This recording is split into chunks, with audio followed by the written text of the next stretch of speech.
berbicara tentang menghadapi goncangan akhir zaman di dalam kota benteng sejati. Bapak Ibu, hari-hari ini sebenarnya juga penuh ya, di sekolah penuh. Terus kemudian kemarin kita juga sempat ada retreat remaja, juga lumayan penuh juga. Ternyata ada titipan pesan dari Pak, hari Kamis Pak, saya bingung ini yang mana dulu. Masih belum WL juga, tapi Tuhan memberikan saya kekuatan ya untuk ini semua. Dan hari-hari ini saya bingung loh, apa yang harus saya sampaikan gitu loh. Sebenarnya ketika Tuhan ngomong, coba sampaikan tentang ini, saya bilang, enggak lah, saya enggak terlalu suka. Saya enggak terlalu suka bicara tentang akhir zaman, tentang nubuatan, karena takut nanti salah gitu loh. Tapi setidaknya sampaikan aja. Nah, hari ini kita coba belajar. Bapak Ibu, hari ini adalah tanggal berapa sekarang ya? 28. Nyala. Yang paling bawah yang dikejar. Ini baterainya. Pak. Diputar coba.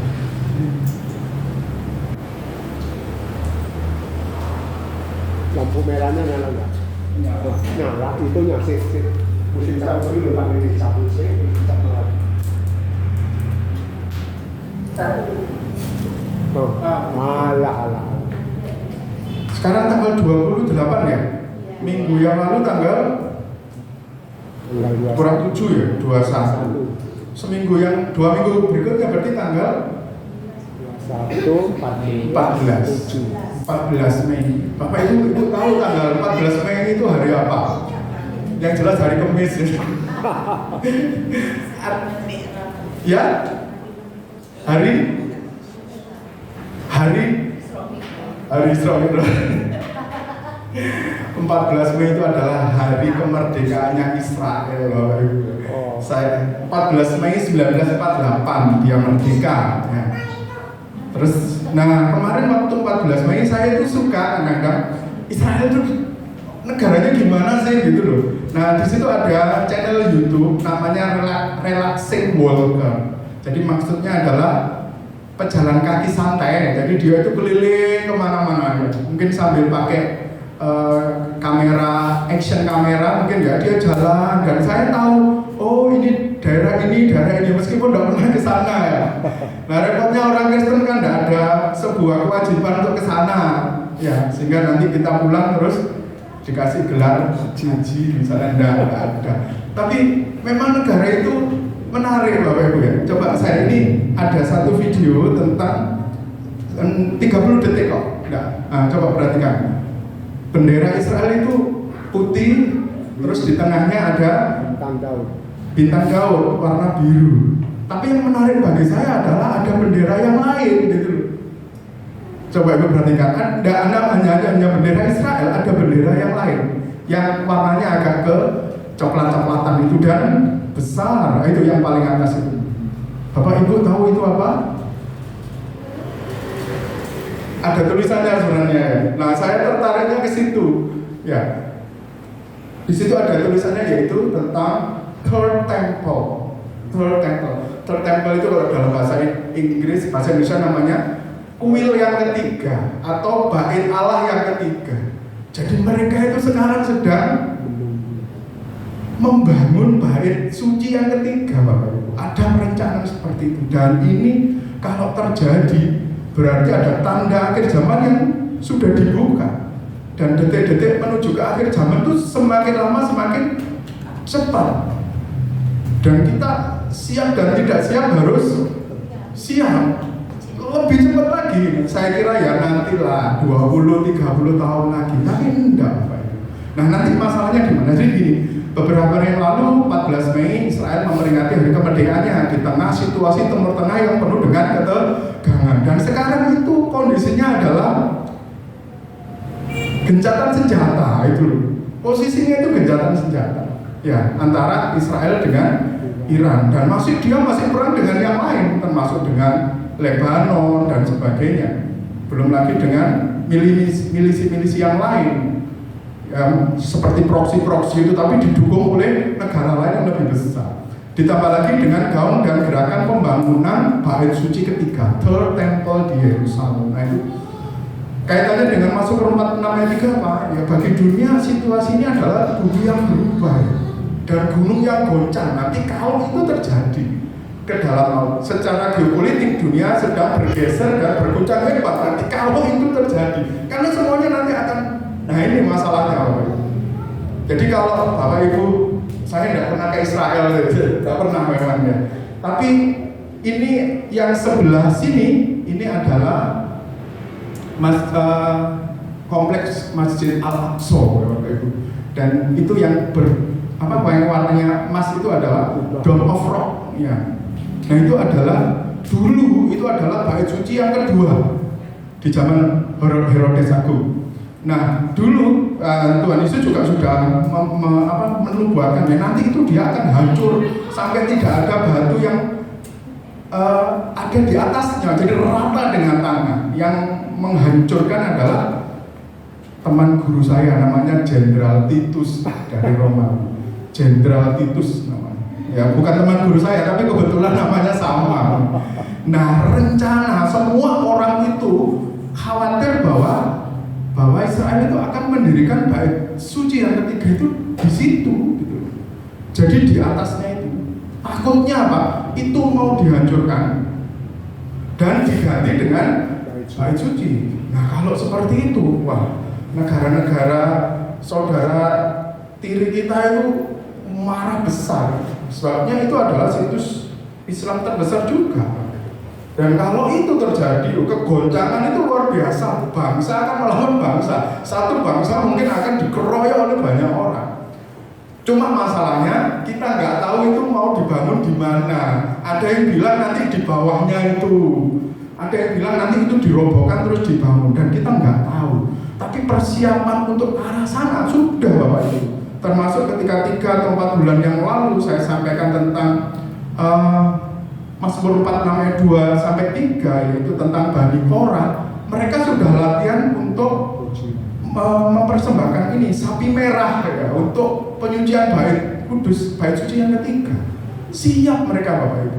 Termasuk orang-orang Lewi, orang-orang yang nanti akan melayani di dalam bait suci itu sudah latihan nyembelihnya gimana, memperlakukannya gimana. Jadi sudah siap. Jadi seperti itu. Jadi jika dunia sedang menuju goncangan akhir zaman, di mana posisi kita sebagai orang-orang percaya? Jadi nanti kita akan setidaknya, saya agak ngedek kalau ngomong ini, saya penting ngomong yang lain Tuhan. Jangan. 3 musim akhir zaman dan respon perjanjian baru. Ya. Yang pertama, yang nanti kita akan lalui, kalau sampai bait suci itu genderangnya akan dibangun. Yang pertama, musim permulaan penderitaan. Mau tidak mau, dunia berubah, tapi firman Tuhan itu tetap. Coba kita buka bersama dari Matius 24 ayat 6 sampai 8. Nah ini saya sudah mulai berkeringat. Sudah ketemu Bapak Ibu? Amin. Kita akan baca bersama ya. Jojo sudah ketemu Jo? Amin. Kita baca bersama ya. Matius 24 ayat 6 sampai 8. 1, 2, 3. Kamu akan atau kabar-kabar tentang perang. Namun berwas-waslah, jangan kamu gelisah, sebab semuanya itu harus terjadi. Tetapi tunggu dulu kesedarannya, sebab bangsa akan bangkit melawan bangsa dan kerajaan melawan kerajaan. Akan ada kelaparan dan gempa bumi di berbagai hewan. Akan tetapi semuanya itu adalah permulaan penderitaan menjelang zaman baru. Apa yang terakhir dibilang? Akan tetapi semuanya itu barulah permulaan.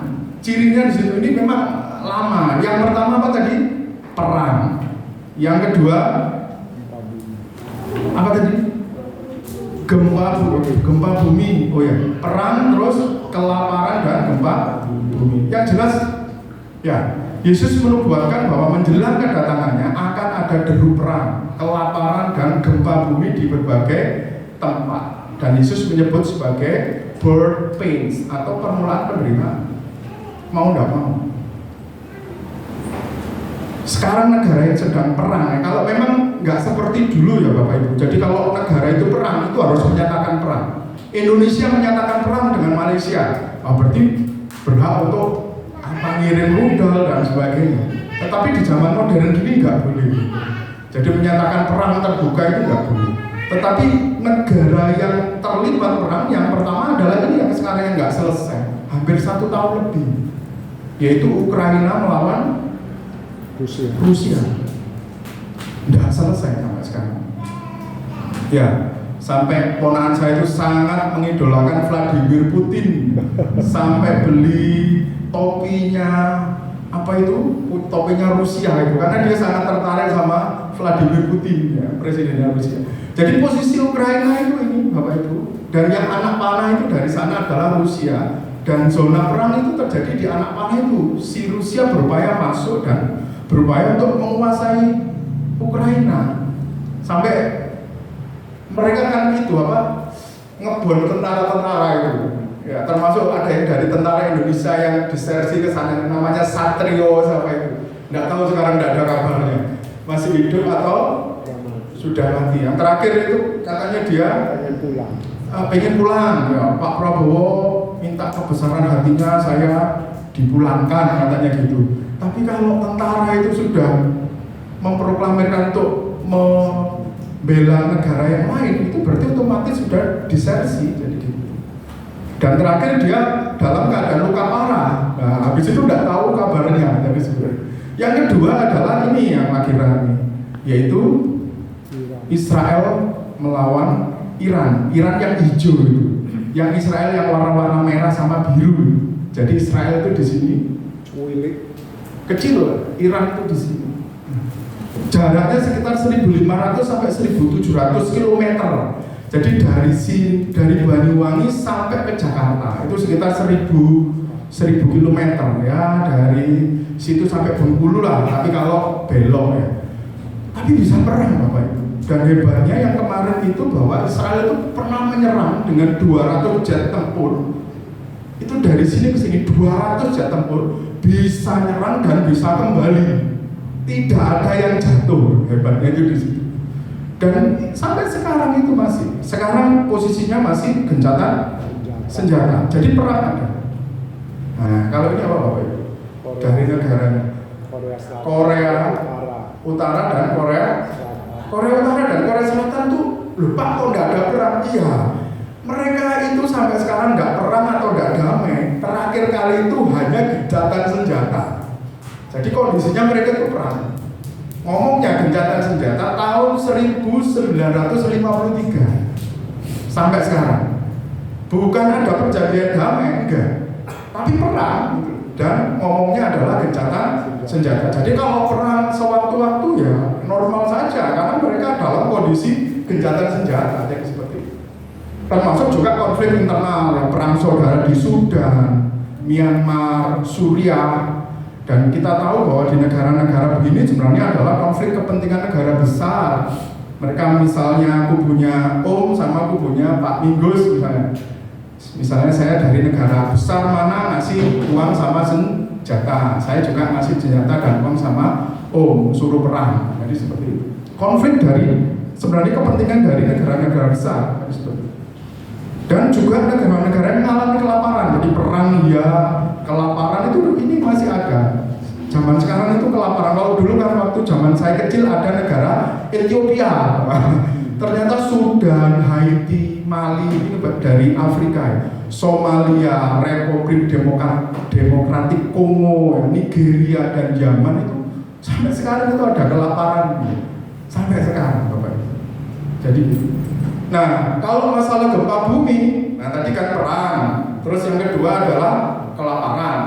Kalau saya lihat trennya dari gempa bumi ini mungkin terlalu kecil ya, saya ambil dari Wikipedia Indonesia, terlalu kecil juga. Saya ambil 5 tahun terakhir, mulai tahun 2002 sampai 2026 di gempa mulai dari 4 magnitudo skala Richter sampai 8, itu kalau dari jumlah 2022 itu 15 ribuan, 2023 16 ribu, 2024 agak turun 14 ribu, di tahun yang kemarin itu 17 ribu kasus gempa Bapak Ibu. Jadi secara tren, ini kalau guru IPA ya, orang IPA mengamati bahwa trennya adalah naik gitu. Jadi coba lain kali ya, saya yang install BMKG, Badan Meteorologi dan Geofisika. Nah di situ kalau ada gempa pasti ada notifikasi, gempa di Maluku Utara, tidak ada 2 menit, gempa di Papua, seluruh Indonesia. Akhirnya saya matikan, saya nggak tahan dengan notifikasinya. Intinya apa? Gempa itu terjadi di segala tempat dan ukurannya tidak lagi jam, tapi menit, bahkan detik. Itu selalu ada gempa, terutama gempa-gempa tektonik, di mana lempeng-lempeng itu bergerak. Nah ini yang terakhir Bapak Ibu, yang sampai Menteri Keuangan kita dihujat macam-macam. Kenapa? Karena nilai tukar kita rupiah dengan dolar itu jomplang sekarang. Kemarin sempat 17.200, hari ini 17.862. Nah yang ramenya presiden kita ngomongnya gimana? Enggak pengaruh, orang desa enggak pernah belanja pakai dolar. Wah, jadi rame juga. Iya memang orang desa tidak akan pernah belajar pakai dolar, tapi sederhana saja. Bapak Ibu kalau suka tempe sama tahu, kedelainya itu dari Australia atau dari Amerika atau dari Jepang, dan belinya pakai dolar. Kita makannya sederhana tempe sama tahu, tapi kedelainya itu impor. Nah, termasuk saya punya teman guru itu juga pengusaha tahu katanya. Wah, soro Pak Dedi sekarang dolarnya gitu, biasanya kedelainya dapat banyak tapi sekarang sedikit, jadi seperti itu. Nah ini goncangan-goncangan yang sedang terjadi di sekitar kita. Oke. Coba kita baca dari 2 Tesalonika 3 ayat 24. 2 Tesalonika 2 ayat 4.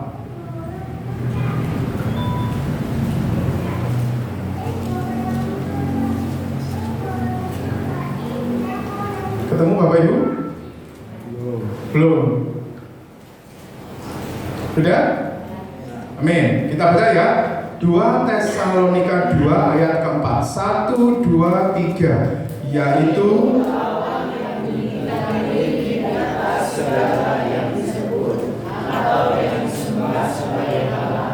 bahkan ia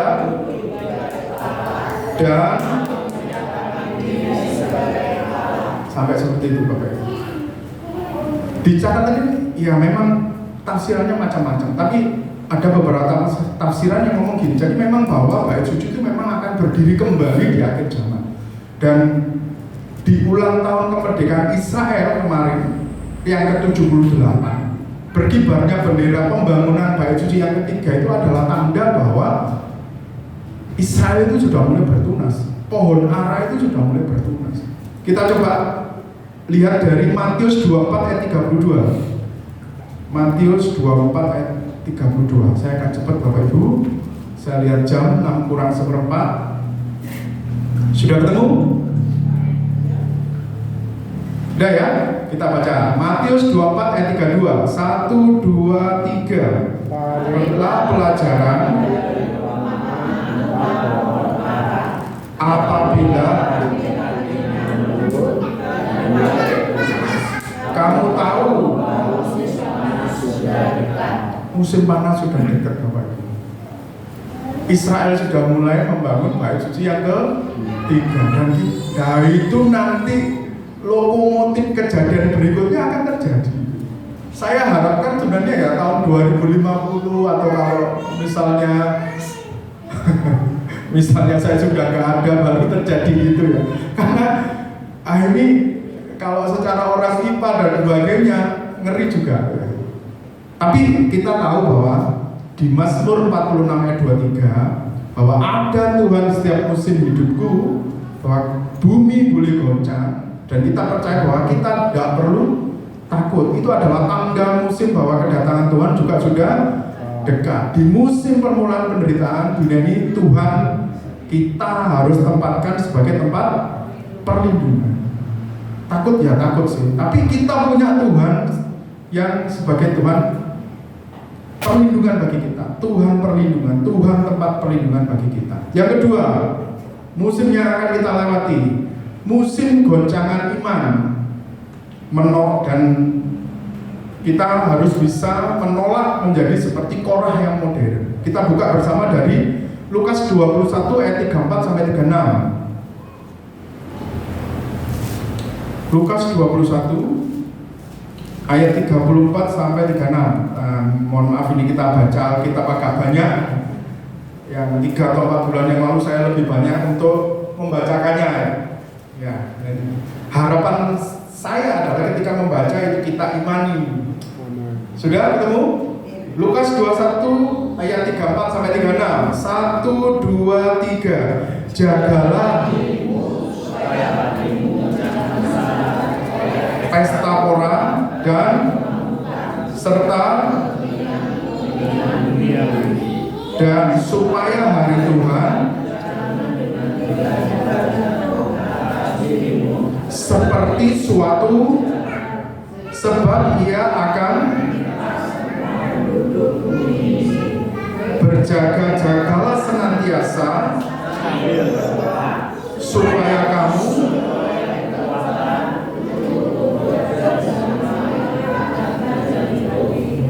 dan supaya kamu tahan.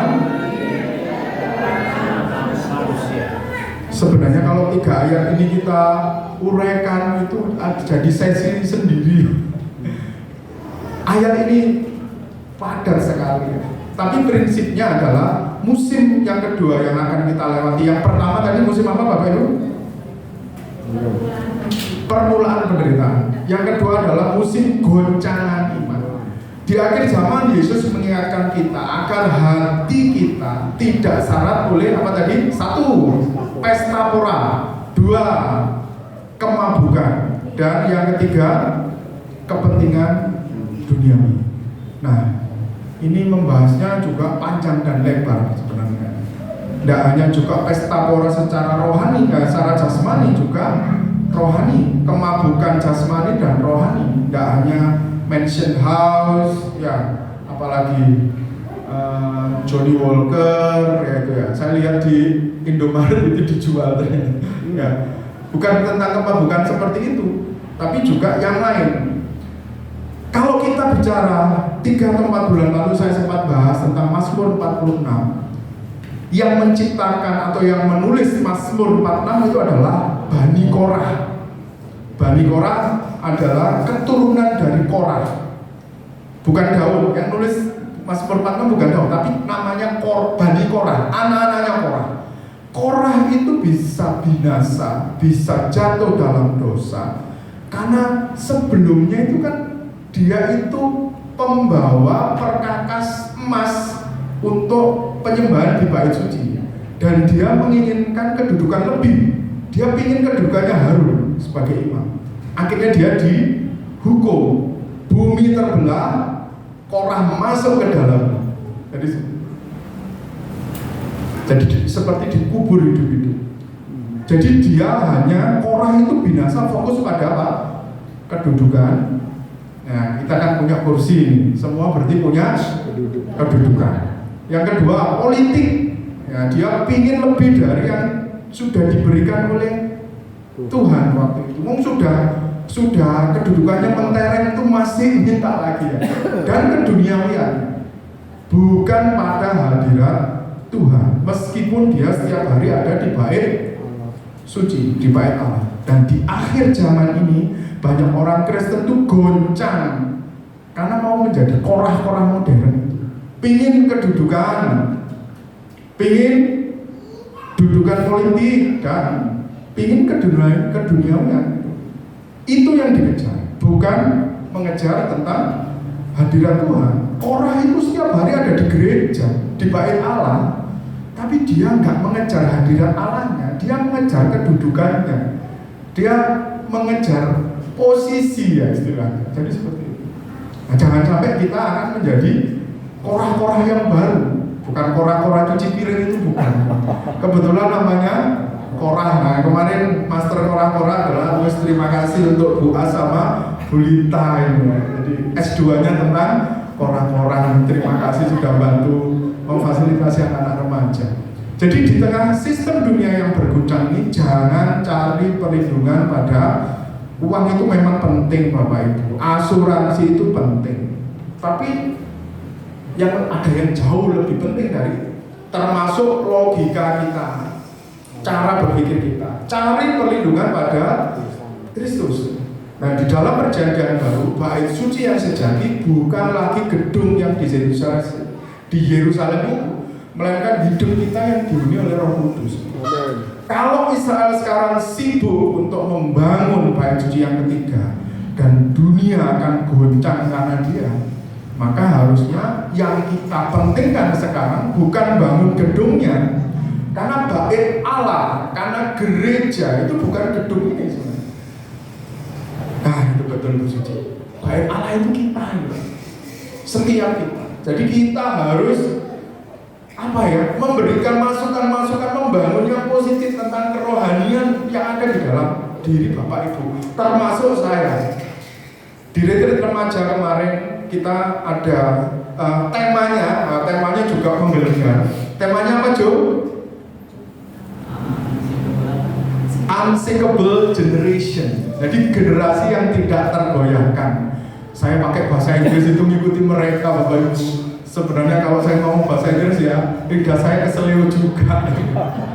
Ada 4 yang dibicarakan, yaitu tentang disiplin oleh saya, Grow Together atau KTP, kelompok tumbuh bersama oleh Bu Marlin, terus kemudian intimacy, kedekatan dengan Tuhan oleh Bu Lina, dan yang terakhir adalah master plan, yaitu panggilan apa yang Tuhan mau yang dikerjakan untuk setiap remaja, itu oleh Bu Yeni. 4 itu. Dan salah satunya adalah di dalam pembahasan saya tentang kedisiplinan itu, bagaimana anak-anak remaja itu punya kedisiplinan untuk memasukkan sesuatu yang bagus dari mata, telinga, dan hati mereka, yaitu tentang hal-hal rohani. Dan mereka back to basic, kembali ke dasar lagi, yaitu mengutamakan doa dan firman. Saya senang sekali hari-hari ini Bapak Ibu, coba lihat kiri dan kanan, depan dan belakang. Semakin lama kursinya semakin penuh, dan harapan saya nanti kursi-kursi yang kosong itu juga penuh semua. Diajak anak, istri, cucu, mantu, tetangga, ya. Karena kita persiapan akhir zaman itu sudah dekat. Kalau bait suci yang ketiga itu dibangun, genderang atau tanda-tanda akhir zaman yang lain itu akan terbuka. Semakin setia di dalam Tuhan. Nah, ini yang di sini kan Jojo ya. Nah, yang di sebelah kanan ada Bu Suci, ada Bu Rosida yang tetap semangat. Ya, datang ke gereja. Nah, ini bisa jadi teladan bagi kita. Ini tepuk tangan untuk Bu Rosida. Termasuk juga papa dan mamanya Apri juga. Semangat, saya seneng sekali. Tepuk tangan untuk bapak. Ya, saya terberkati dengan kesemangatan Bapak Ibu. Bu Roso juga dari belakang sana, dan yang diantar oleh Pak Eki. Kadang kalau sempat saya ke belakang, tapi semangat Bapak Ibu. Gitu. Kita harus lebih semangat yang muda-muda ini. Ya. Nah, ini saking semangatnya ini Bapak Ibu. Yang paling semangat rasanya yang paling depan ini. Ini saya mau mengucapkan terima kasih ya. Ya nanti Bu Yeni yang hari Minggu ya. Jadi kita itu disupport luar biasa ya, oleh para tua-tua kita itu untuk mendampingi remaja untuk menjadi generasi yang tidak tergoncangkan. Ini kita lagi prepare untuk makan kalau nggak salah di Villa Lavender Sumber Beringin Bondowoso. Nanti Bu Yeni yang akan angkat. Yang terakhir sekarang, musim penuaian akhir. Kita musim penuaian akhir yaitu gereja yang diam dan tenang. Kita akan baca dari Ibrani 12 ayat 27 sampai 28. Ibrani 12 ayat 27 sampai 28.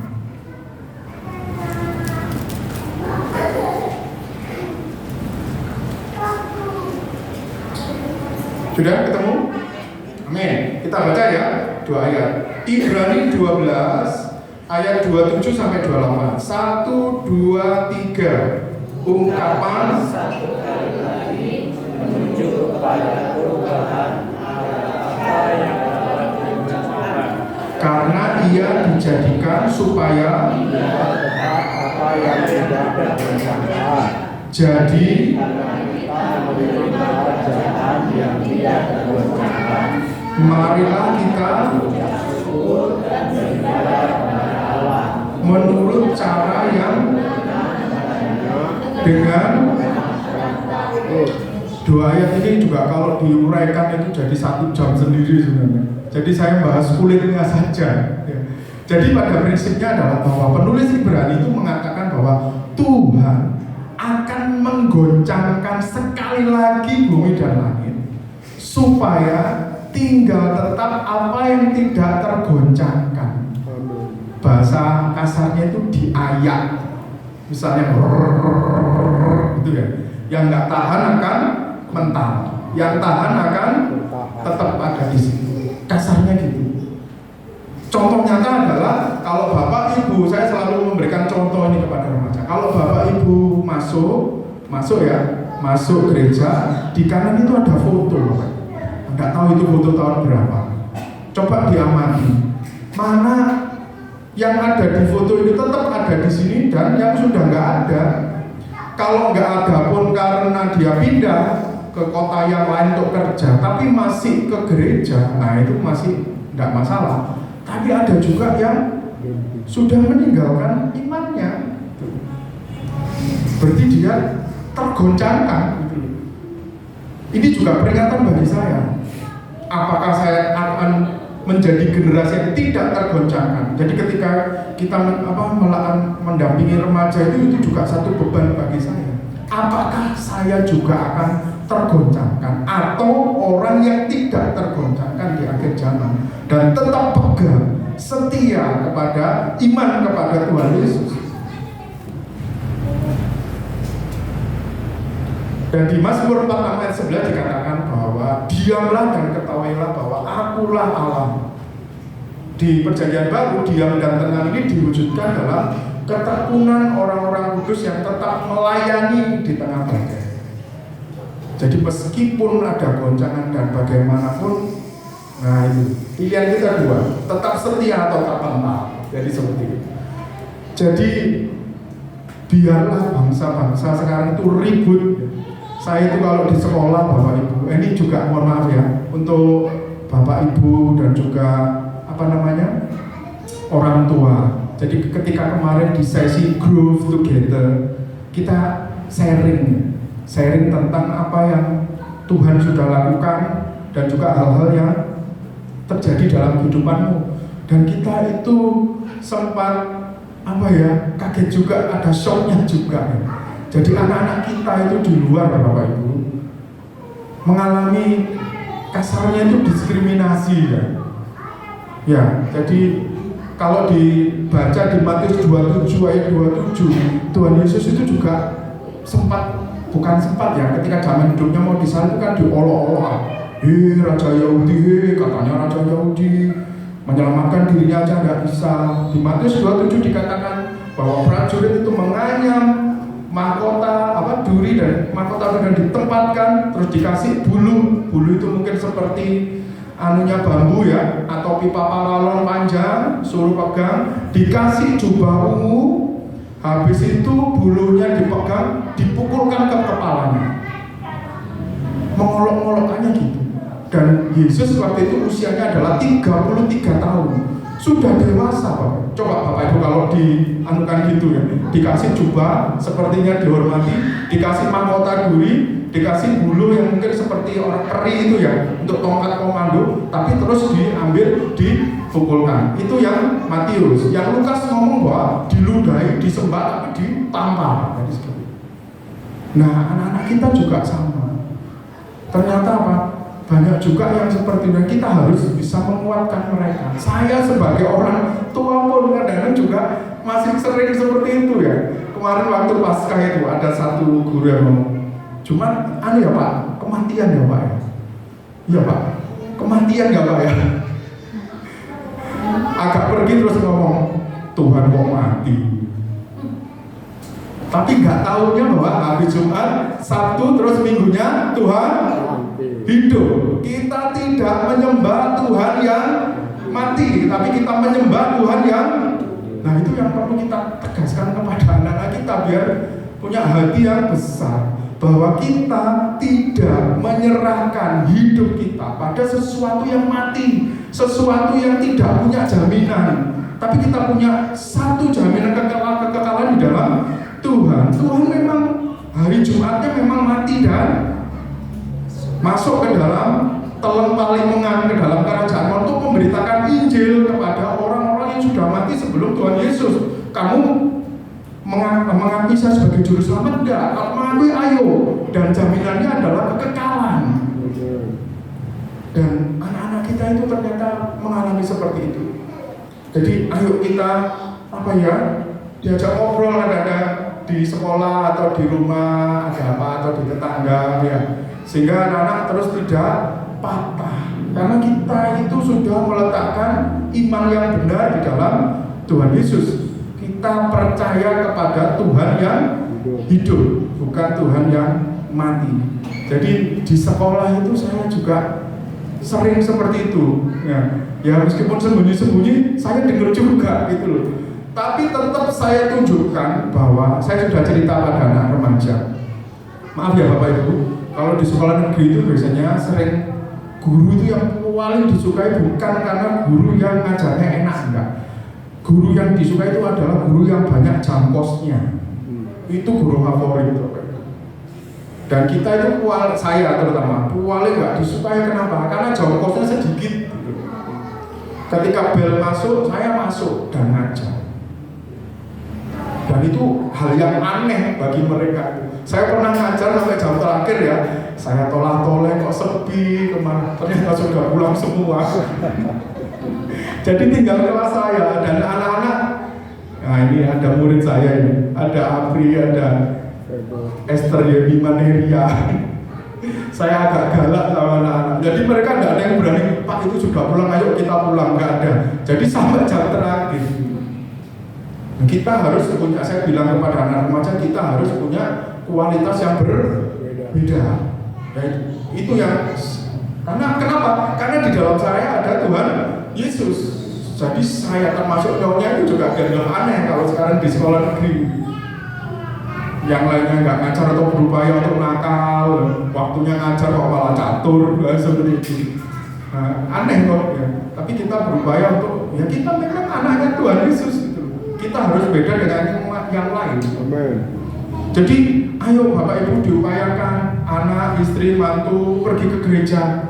Ya, hari kita sudah semakin dekat. Nah ini contoh saya, meskipun saya keluar kota, ini saya juga ke gereja ini. Nah, gerejanya nggak kelihatan karena gerejanya gelap. Ini sama adik ipar, sama ponaan satu. Refleksi Bapak Ibu 6/10. Yang pertama, di musim 3 musim yang kita belajar. Musim permulaan penderitaan, jangan takut. Dolar naik iya, bait suci yang ketika dibangun iya, perang iya, kelaparan iya, gempa bumi iya. Itu adalah tanda musim bahwa kedatangan Tuhan sudah dekat. Di musim permulaan penderitaan dunia ini, Tuhan tetaplah tempat perlindungan kita. Letakkan Tuhan Yesus sebagai tempat perlindungan kita. Jadi ya, ayo sergap ke gereja. Nah ini ke gereja yang sama di hari yang lain. Saya kalau misalnya ke gereja itu senang ya Bapak Ibu. Ya, pokoknya minggu dimanapun kita berada ke gereja. Kalau bisa tertanam pada gereja lokal seperti di sini. Kalau memang harus keluar kota, saya karena ibu tinggal satu Bapak Ibu, bapak nggak ada, mertua nggak ada, tinggal satu, sebisa mungkin saya kalau ada kesempatan libur saya pulang, berbagi waktu. Ada traumanya ketika libur itu, karena bapak saya meninggal tuh pas saya pulang liburan. Ngomongnya mau pergi kemana, malah saya ditinggal pergi jauh. 26 pulang, 27 masuk rumah sakit, 28 beliaunya pergi jauh. Saya pakai baju bagus, baju itu kalau nggak salah, baju merah waktu itu saya ke rumah sakit sama nyonya, dari baju yang sama. Kita selalu berupaya saribit ya Pak, bukan karena romantis enggak ya karena bajunya ya memang itu. Ayo lebih semangat ya. Yang kedua, musim goncangan iman. Korah itu binasa karena fokus pada kedudukan politik dan keduniaan, bukan pada hadirat Tuhan. Dan jangan sampai kita menjadi korah-korah yang modern, termasuk saya. Bapak Ibu, hari-hari ini saya menunggu untuk pelantikan kepala sekolah negeri. Lama. Jadi pelatihannya kan dari Oktober yang dulu. Dan 13 Februari saya sempat dipanggil oleh Kepala Dinas Pendidikan Kabupaten Situbondo. Seumur hidup baru hari itu diundang langsung oleh Kepala Dinas dan bilangnya gini, Pak, nanti jangan kecewa ya Pak, teman-teman Bapak itu nanti diangkat dulu, dan Pak Dedi karena tidak ada tempat, Pak Dedi ditinggal. Saya bilang puji Tuhan. Berarti saya sempat membersamai istri saya, antar jemput, dan itu yang bisa saya berikan. Dan sampai sekarang ternyata belum diangkat semua. Dan akhirnya semuanya bergulir liar. Pertanyaannya, saya mau bayar piro toh jadi kepala sekolah itu. Sampai ada omongan gitu di antara mereka. Kalau bayar di mana? Bayar ke siapa? Jangan sampai gitu. Kalau saya bilang ke teman-teman saya nggak mau bayar. Ketika saya menjadi PNS 0 rupiah, ketika ditempatkan di sekolah manapun 0 rupiah. Ketika saya nanti bayar misalnya sekian juta atau puluh juta, ketika saya jadi kepala sekolah, mesti saya minta kembalian uang itu. Berarti saya akan sudah merencanakan untuk melakukan korupsi. Kalau saya korupsi, saya menjadi korah yang modern, pingin kedudukan, pingin jabatan politik, dan saya nggak mau. Kalau diangkat ya diangkat, tapi 0 rupiah. Saya nggak mau minta, nggak mau apa. SK datang saya berangkat. Tapi kalau SK tertentu surat keputusan itu saya harus bayar uang tertentu, saya nggak mau. Dan maunya hukum. Dari awal kita memang begitu.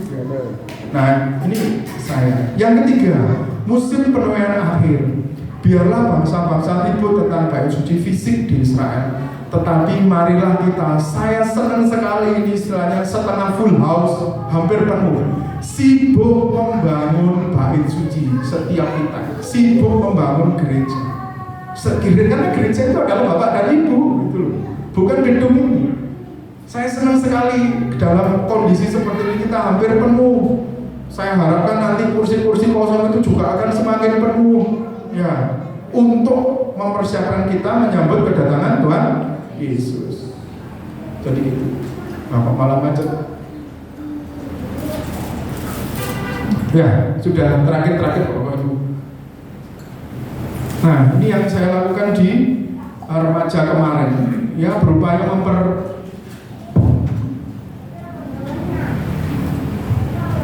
membersamai remaja.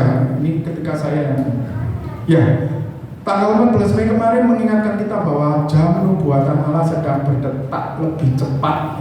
Tanda-tanda zaman sedang digenapi di depan mata kita. Dunia boleh bergoncang, gunung-gunung politik boleh tenggelam, Timur Tengah boleh membara. Kalau sampai Iran itu tidak mau untuk audit nuklirnya, saya takutnya juga perang lagi itu. Kan kasusnya sekarang gencatan senjata. Tapi dengarlah jaminan di Alkitab, di Perjanjian Baru, sebab Allah tidak menetapkan kita untuk ditimpa murka, melainkan untuk beroleh keselamatan oleh Yesus Kristus. 1 Tesalonika 5 ayat 9. Dan di setiap musim hidupmu sepanjang tahun ini, di setiap musim hidup kita, baik musim berkat, baik musim kering, musim goncangan. Nah ini diingat Bapak Ibu. Ada Tuhan di setiap musim hidup kita. Ada Tuhan di setiap perahu kehidupan kita. Dia adalah nama dari gereja kita, Ebenezer. Sampai di situ Tuhan sudah menolong. Penolong yang sangat terbukti dari zaman Samuel, zaman Bani Korah sampai tahun 2026. Kita punya pengalaman pribadi tentang bagaimana Tuhan menolong Bapak Ibu itu pasti pernah. Kalau saya ceritakan 2 hari 3 malam nggak selesai. Mungkin Bapak Ibu tidur di rumah saya, nanti saya cerita 2 hari 3 malam nggak selesai. Ya, mari kita bersama menghadapi goncangan akhir zaman di dalam kota benteng sejati kita, yaitu di dalam Tuhan Yesus. Ya, saya undang untuk UNDV